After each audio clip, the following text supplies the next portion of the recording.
রাজধানীর শাহবাগে ছাত্রদল ও ছাত্র শিবিরের নেতাকর্মীদের মাঝে ধাওয়া পাল্টা ধাওয়ায় ১১ জন আহত হয়েছে। ঢাকা বিশ্ববিদ্যালয় ক্যাম্পাসে গুপ্ত রাজনীতি ও প্রধানমন্ত্রী তারেক রহমানের মেয়ে জাইমা রহমানকে নিয়ে করা কটূক্তির প্রতিবাদে বৃহস্পতিবার রাতে শাহবাগ এলাকায় অবস্থান নেয় ছাত্রদলের নেতাকর্মীরা।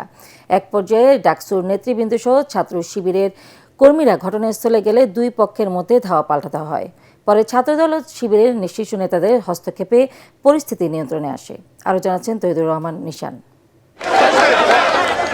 বৃহস্পতিবার সন্ধ্যায় ক্যাম্পাসে গুপ্ত রাজনীতি ও প্রধানমন্ত্রী তারেক রহমানের মেয়ে জাইমা রহমানকে নিয়ে করা কটূক্তির প্রতিবাদে রাজধানীর শাহবাগ থানার সামনে অবস্থান নেয় ছাত্রদলের নেতাকর্মীরা।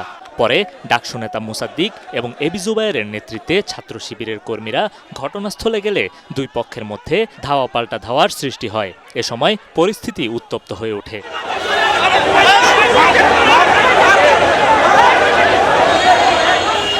এক পর্যায়ে শাহবাগ থানার ভেতরে আশ্রয় নেয় ডাকসু নেতারা।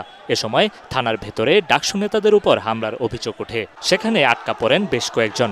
আহত হয় ডাকসু নেতা এবি জুবায়ের ও মোসাদ্দেক সহ ১১ জন, যাদের মধ্যে ৮ জনকে চিকিৎসার জন্য ঢাকা মেডিকেলে নিয়ে যাওয়া হয়।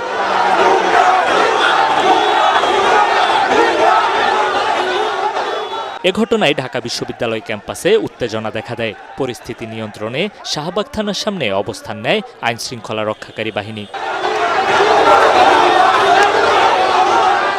ছাত্রদল ও শিবিরের শীর্ষ নেতাদের হস্তক্ষেপে পরিস্থিতি কিছুটা স্বাভাবিক হয়।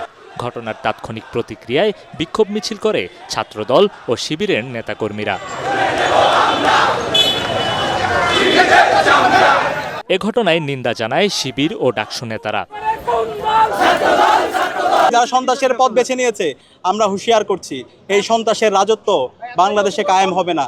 এই বাংলাদেশে এই ক্যাম্পাসে আমরা শিক্ষার্থীদেরকে সাথে নিয়ে এই সকল সন্ত্রাসকে আমরা প্রতিহত করব ইনশাআল্লাহ। এ সময় ছাত্রদলের সভাপতি বলেন, ছাত্র শিবির আগের মতো মব সৃষ্টির চেষ্টা করছে। তাদের নেতাকর্মীদের দ্বারা অব্যাহতভাবে সোশ্যাল মিডিয়ায় যে প্রচারণা এবং বিভিন্ন সময় যে মব তৈরি করার যে পায়তারা, সেগুলো তারা অত্যন্ত পরিকল্পিতভাবে করে যাচ্ছে।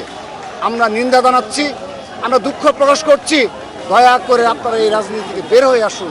বিক্ষোভ মিছিল শেষে টিএসসির সামনে অবস্থান কর্মসূচি পালন করে ছাত্রদলের নেতাকর্মীরা।